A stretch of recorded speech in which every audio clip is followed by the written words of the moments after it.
Finally মই পাই গ'লো চিৰাজুলি বৰনামঘৰত।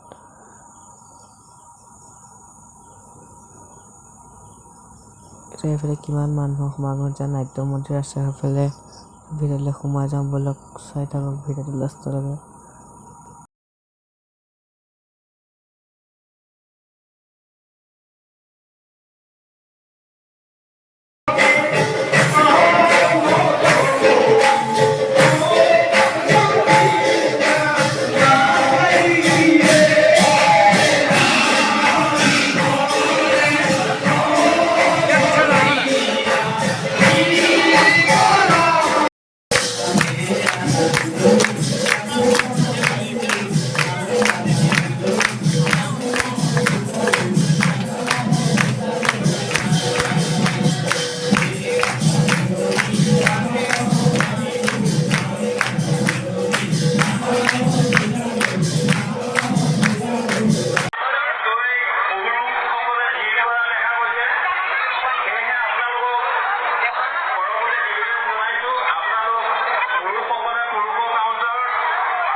যদি অকণমান যদি ভিডিঅ'টো ভাল পালে please like comment share and subscribe কৰিবলৈ নাপাহৰিব। তো গাইছ আজিলে ভিডিঅ'টো হৈছে ইমানেই।